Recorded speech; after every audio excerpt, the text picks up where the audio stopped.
La Dama de Hielo y el Pirata Apasionado. Capítulo 18. Sir Walter Raleigh. La Escuela de la Noche. Londres. Durham House, Palacio de Whitehall. Sir Walter buscó en la cama el cuerpo de su esposa Bess para darle calor. La quería porque era la mujer más comprensiva con el modo de vida que llevaba, pues aprobaba las expediciones, se enorgullecía de sus deberes como gobernador de Jersey y hasta toleraba sin recriminaciones las penosas y las degradantes obligaciones para con la reina. No fue capaz de oler el dejo de su perfume a canela y se removió inquieto. Así, recordó que por culpa de los celos de Gloriana debía mantener a su mujer y a su hijo Walter en Dorset, en el nuevo castillo de Sherborne, que mandó edificar siguiendo las modas de las construcciones isabelinas. Las espaciosas 4 plantas se elevaban hacia el cielo, cerca de las ruinas del antiguo palacio fortificado.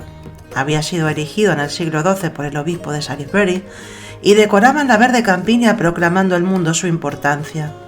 Resultaba curioso, para un ateo como él, hacerse con tantas propiedades que habían pertenecido a los católicos. Molesto, se levantó del lecho antes de tiempo y consideró que la mañana empezaba muy mal, aunque el cielo no estaba nublado. Y, cuando poco después un mensajero enviado desde Whitehall le entregó la nota en la que la soberana lo combinaba a reunirse de inmediato con ella, la sensación fue a peor. Raleigh maldijo su mala suerte. Lo único que me faltaba, pensó con las tripas revueltas, tener que follarme esa vieja esquelética y con mal aliento después del desayuno. Espero no vomitar.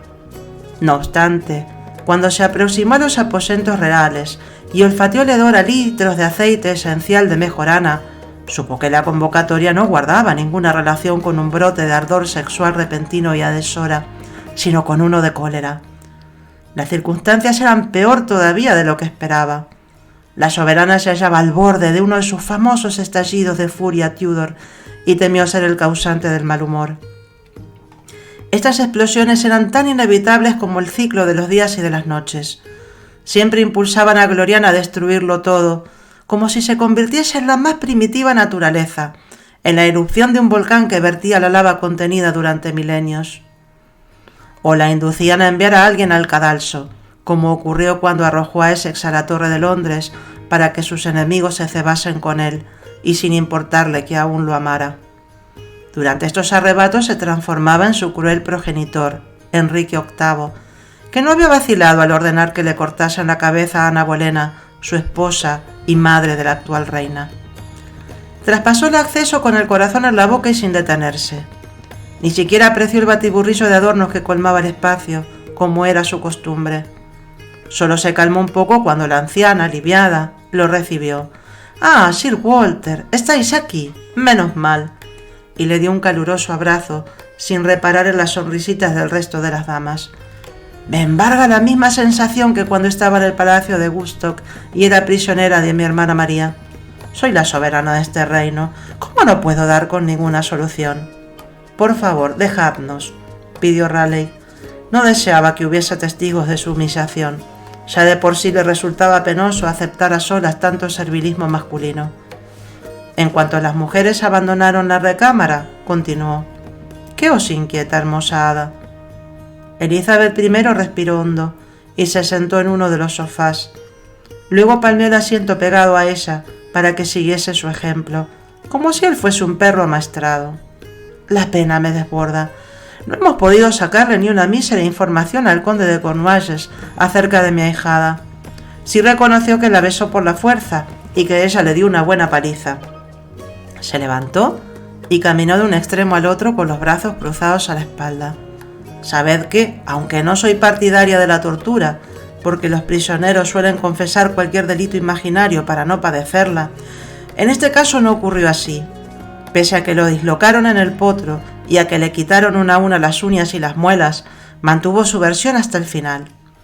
Y se dejó caer de nuevo sobre el asiento. «Cuánto me gustaría ser igual que mi padre, poder enviar a cualquiera a la muerte, extraño, familiar, con un simple chasquido de los dedos y sin sentir remordimientos». «Entonces, ¿ha muerto?», inquirió Sir Walter, sin que lo traspasase ni el más mínimo ramalazo de culpa. Creía que el conde se lo tenía merecido por todas las atrocidades que había cometido en el pasado, pues era un sádico que se ensañaba con las féminas que se hallaban desprotegidas. «Está vivo, apenas». Gloriana movió la mano como si tal situación no tuviera la menor importancia. «No va a poder molestar con sus atenciones indeseadas a nadie, lo que es una suerte para las damas si algún día decidimos liberarlo. También lo estiraron allí». Le señaló a Raleigh la entrepierna y el aristócrata sintió el dolor en carne propia. «Lo que me preocupa es que no tenemos ninguna pista acerca de por dónde seguir. Ya han pasado muchas semanas y seguimos como al principio». El corsario controló la alegría interna para no exteriorizar ni el más leve indicio. La monarca era demasiado inteligente a pesar de su edad, y si se descuidaba sacaría conclusiones relacionadas con su participación en el secuestro de Lady Elizabeth. «No ignoráis que mi gente recorrió cada una de las casas de recreo, y no dieron con ella ni con ningún dato que nos condujera a su paradero». Al percatarse de que los ojos de la soberana se oscurecían más y brillaban por las lágrimas contenidas, agregó: «Os juro por mi honor que jamás me olvidaré de vuestra ahijada. No me daré por vencido y seguiré indagando hasta encontrarla. Por eso os he convocado, porque sé cuánto anheláis hallarla». Y luego con voz misteriosa prosiguió: «He citado a John Dee desde Manchester. Me envió una carta diciendo que sabe algo. Creo que tenemos una pista a seguir». Una capa de sudor frío envolvió a Sir Walter de pies a cabeza y le costó sacar la fuerza suficiente como para pronunciar: «¿Y no teméis que lo que os diga sea parte de su charlatanería habitual? Reconozco que los expedicionarios como yo estamos en deuda con él porque acuñó el término Imperio Británico por primera vez y tuvo la lucidez como para proponer ideas y darnos las alas que precisábamos para colonizar otros territorios.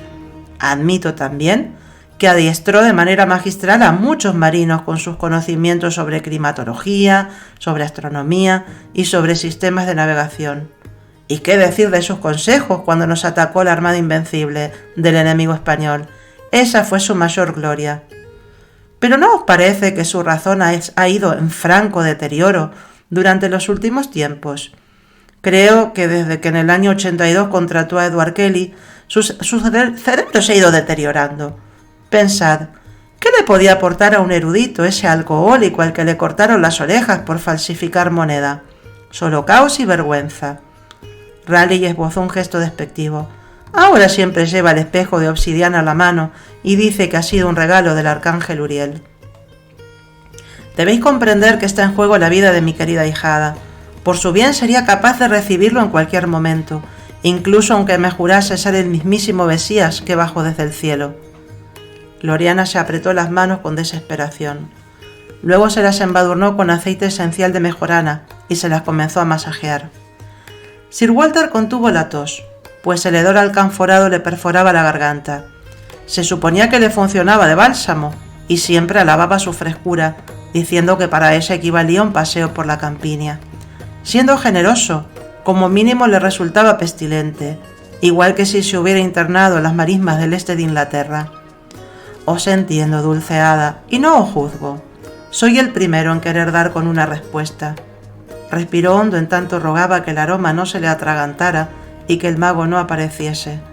«Lo que en realidad me preocupa es que por perseguir pistas imaginarias perdamos el verdadero rastro. Estoy convencido de que el conde de Cornualles es el responsable de la trama y que solo falta vencer su resistencia. Tomo notas de vuestras reservas. Simplemente considerad esta aportación de John Dee como una opción más. No podemos ser cerrados de mente. Yo siempre he confiado en él y nunca me ha defraudado. Si hasta determinó la fecha ideal para mi coronación y no se equivocó.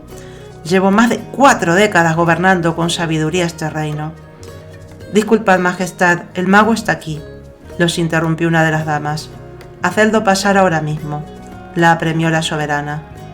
Un minuto después, Dee efectuaba una reverencia y se disculpaba. «Detesto molestaros en tan desagradables circunstancias, majestad, pero un espíritu me habló sobre Lady Elizabeth y sentí la imperiosa necesidad de informároslo. Le tengo mucho cariño a la dama y sufro por su desaparición». «Hacéis lo correcto, mi estimado amigo». La reina le palmeó el brazo con confianza. «Me habéis servido muy bien siendo mis ojos en muchos lugares diversos. No creáis que me olvido del esfuerzo que significó para vos pasar varios años en Praga como espía del emperador Rodolfo II. Sé que por estar ausente saquearon vuestra magnífica biblioteca. El placer de serviros, Majestad, es mucho más importante que ese percance. Haría cualquier cosa por vos. Y se notaba la sinceridad del sabio en la entonación, lo que para Raleigh significaba una patada en pleno estómago. ¿Y qué me podéis anticipar acerca de mi ahijada? Hablad con confianza, Sir Walter es el capitán de la Guardia Real, inquirió Gloriana más esperanzada. Como participé en mi misiva, un espíritu me habló a través del espejo de obsidiana y lo he tomado en cuenta porque se trata de una persona muy conocida. El mago efectuó una pausa y clavó los ojos en los de la reina. Incluso vos lo conocéis. ¿Y quién es? Decidlo sin dar más rodeos. La ansiedad me consume, lo conminó impaciente. El fantasma que se comunicó conmigo es el de Christopher Marlowe, pronunció John Dee, y ahí sí que a Raleigh le entró el pánico. ¿Christopher Marlowe?, chilló el corsario. Es difícil tomarse de él algo en serio. Recordad que lo acusaban de ser ateo, hereje, homosexual, pederasta, conspirador católico y de muchísimos cargos más. Y encima, murió por no pagar la cuenta en una trifulca de taberna. Años antes, con Thomas Watson, habían participado en otra reserta y terminaron matando al hijo del tabernero de Hawk Lane. Lo sé. Gloriana se dio golpecitos en los labios con el pulgar. Y también sé que lo inculpaban de ser espía doble. La monarca esbozó la misma cara indescifrable que solía poner cuando jugaba a las cartas, y no quería que los otros participantes le adivinaran los naipes. No era de extrañar, pues cada tema relacionado con Marlowe se consideraba un secreto de Estado.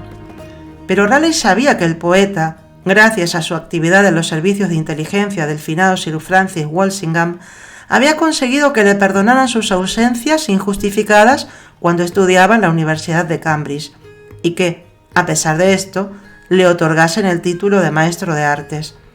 E incluso se rumoreaba que el Consejo Privado de Su Majestad le había hecho llegar una carta a la administración universitaria para que igual le entregaran el diploma, sobre la base de los buenos servicios que le había prestado a la corona en asuntos que beneficiaban al país. Y él no ignoraba que los chismes eran ciertos. ¿Por qué lo sabía? Porque Christopher había sido miembro de la Escuela de la Noche, el grupo que el propio Raleigh lideraba, y se lo había confesado en una de sus reuniones habituales mientras reía a carcajadas, como si fuese un chiste muy divertido. Podéis proceder. La reina autorizó al mago con tono de mando, y como si las reticencias de su amante no contaran para nada. Permitidme que me acomode aquí. Dee señaló el sillón próximo a ellos, y cuando Elizabeth efectuó un gesto aprobatorio con la cabeza, se sentó allí. He realizado los ritos preparatorios mientras esperaba la audiencia. Podemos empezar de inmediato. Sostenía entre los brazos el espejo de obsidiana igual que si cargase un bebé. Le retiró con cuidado la tela que lo protegía. Sir Walter consideró despectivo que más que un espejo mágico parecía una sartén que habían dejado olvidada en el fuego mientras preparaban unos huevos fritos, ya que lucía negro como el carbón, despedía olor a quemado y tenía una forma similar. Hoy no voy a hablar en enoquiano, el idioma de los ángeles, sino en el nuestro, aclaró el sabio con cara de concentración. Necesito que la reina nos entienda. Difícilmente Marlowe podría comunicaros algo en enoquiano. No tenía nada de ángel y sí mucho de demonio, apuntó Raleigh con ironía, mientras un temblor de desesperación interior lo sacudía por entero. Creo que os habéis confundido de espíritu. Permaneced en silencio, Sir Walter, por favor, lo amonestó el erudito. Soy consciente de que no confiáis en este sistema, pero si vais a ponernos piedras en el camino, es mejor que abandonéis la estancia. La soberana le echó una mirada de enfado, así que se excusó. Lo siento, prometo que me mantendré callado. John Dee cerró los ojos, respiró hondo y preguntó con una entonación reverencial. Christopher Marlowe, ¿qué nos podéis decir acerca del paradero de Lady Elizabeth, la hija del barón de Rich? Me prometisteis que si me reunía con su majestad nos daríais indicaciones precisas, y yo he cumplido. Antes que nada, necesito tener la certeza de que quien habla es quien dice ser, lo frenó la monarca. ¿Cómo podemos estar seguros de que el espíritu es realmente el del poeta? Escucharon un chirrido, y la pulida superficie de obsidiana se empañó justo en el centro, como si del otro lado hubiesen apresado un alma. Raleigh lamentó haberse burlado, pues un escalofrío lo recorrió de una punta a la otra y le entraron ganas de salir corriendo. Sin embargo, fue capaz de contener el pánico solo por su necesidad de autoprotección, porque más miedo daba a Gloriana cuando se hallaba en uno de sus ataques de ira descontrolada. Y, pese a que la reina lo ignoraba, él le había dado cientos de motivos para desencadenarlo sobre sí. Dice algo en latín: quum me nutri me destruit. Volvieron a oír esa especie de chillido, como si una garra raspase la dura superficie del espejo. ¿Os sugiere algo? Puede ser Marlowe, admitió a regañadientes la monarca, como si no le hiciese gracia volver a mantener contacto con él. Esa frase aparece arriba de la izquierda en el óleo que le hicieron en el colegio del Corpus Christi de la Universidad de Cambridge. Pero no estamos seguros. ¿Qué otro dato nos podría dar? Cambió al plural majestático, como si utilizándolo aumentara la distancia con el fallecido. Era obvio que no le agradaba. Ninguno de los dos hombres se atrevió a preguntarle cómo resultaba posible que estuviese enterada de un detalle tan meticuloso, pues comprendieron que también formaba parte de la actividad catalogada como secreto de Estado. Por eso, y porque el espejo volvía a chirriar. «Ay, no puedo repetir lo que me acaba de comunicar», se disculpó el sabio, en tanto el rostro se le desencajaba. «Sería un agravio para vos. Si os reprodujera lo que me ha dicho, yo sería castigado de inmediato con la pena correspondiente al delito de alta traición. Hablad con libertad, mi buen amigo. Sé que las palabras no son vuestras. El poeta era una persona maliciosa e irreverente. No esperamos que su espíritu se haya reformado aún». Lo animó Gloriana. «Pido antes perdón a Dios». Cerró los ojos con solemnidad como si rezase, y acto seguido añadió: «Dice que Jesús era un bastardo porque su madre era una puta, que inventó lo del Mesías para que no se supiera que había fornicado con muchos, que Moisés era un prestidigitador que engañó a los judíos, una pandilla de ignorantes, que Jesús y San Juan eran una pareja de homosexuales, y que el Nuevo Testamento está asquerosamente escrito, que él lo podría haber redactado mucho mejor. Lo siento, Majestad, por reproducir tantas blasfemias. No hay la menor duda de que estamos hablando con el mismísimo poeta». Elizabeth Tudor movió la mano con displicencia. «Corrobora el informe que nos hizo llegar por aquella época Richard Baines al consejo privado». Se volvió hacia Sir Walter. «También decía así que os leyó la conferencia T a vos. ¿Era cierto?» «Tal acusación equivaldría a un cargo de traición contra vos, Majestad, pues soy la cabeza de la Iglesia de Inglaterra. Jamás osaría seros desleal», se defendió Raleigh enseguida. «Es cierto que lo intentó, pero lo frené». «No entiendo entonces para qué os reuníais». «Porque era un simple coloquio de poetas e intercambiábamos ideas sobre poesía». Sir Walter le mintió con desparpajo. «Creedme cuando os digo que siempre lo llamábamos al orden. Dejamos de reunirnos cuando detuvieron a su amante, Thomas Kidd, y nos enteramos de que la casa que ambos compartían estaba repleta de panfletos en los que se cuestionaba la divinidad de Jesús. Y poco después Marlowe murió. Antes de morir lo citamos al consejo privado acusado de alta traición», pronunció la reina con voz misteriosa. «Y ya no puedo deciros más». «Entonces no comprendo cómo deberíamos tomarnos en serio lo que hoy nos diga», apuntó el corsario, en tanto fingía calma. Por dentro las entrañas se le revolvían, como si estuviera contemplando la pelea entre un oso y una jauría. «Sin duda os guarda rencor, y quizá también a mí, por no haberlo ayudado». En aquellos días del año 93, Gloriana lo odiaba por haberse enterado de la relación que mantenía con Bess, su actual esposa. Raleigh sabía que Marlowe residía por un tiempo en la casa de Ken del agente de espías Thomas Walsingham. El poeta era una carga para todos. No sabía mantener la boca cerrada y le gustaba vivir al límite, poniéndolos en grave peligro.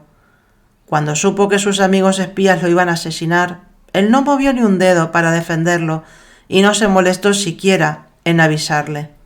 Así, Nicholas Scarce, Robert Polly e Ingram Fraser los llevaron a comer a la casa de huéspedes de Eleanor Bullen, que era un nido de espías, y este último le clavó a Christopher una daga en el ojo derecho, y todos se libraron del riesgo que el poeta representaba, hasta ahora. Por desgracia para Sir Walter, su amigo retornaba desde el más allá a vengarse por comportarse con indiferencia ante el complot. ¿Sabéis cómo me desvelan por la noche los remordimientos? Le preguntó. Anhelaba su perdón. Si volviera atrás, jamás tomaría la misma decisión. Solo puedo argumentar en mi descargo que Essex no hubiera descansado hasta hacerme pagar. Hubiese hecho que me encerrasen en la Torre de Londres y que también me condenaran por alta traición. Fui muy débil, pero estoy arrepentido. Por favor, perdonadme. No le digáis que he sido yo quien ha mandado secuestrar a su ahijada, le imploró, sincero. Y Christopher Marlowe pareció responderle, porque el espejo se empañó por completo y un dedo invisible escribió sobre él: lo sé. Un segundo después se escuchó una explosión y la obsidiana se partió en cientos de pedazos. Sir Walter suspiró con alivio. Resultaba evidente que el poeta odiaba más a la soberana que a él.